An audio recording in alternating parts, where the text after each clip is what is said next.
Welcome back to another technical deep dive here in the Debug Zone. Today, we're tackling a big question and breaking it down with insights from other users. Hopefully, this clears up some misconceptions and helps you get the answer you need. So buckle up, stay a little curious, and let's jump right in.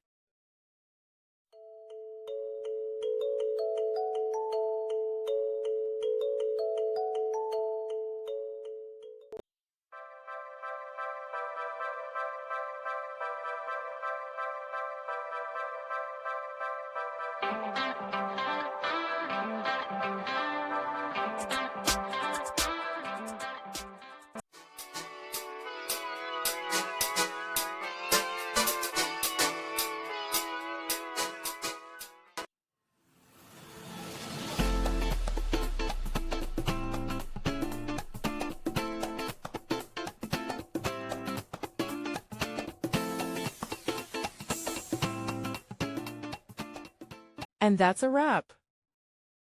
I hope you found the answer you were looking for. If you did, take a second to hit that subscribe button. It really helps out. And let me know in the comments which solution worked best for you.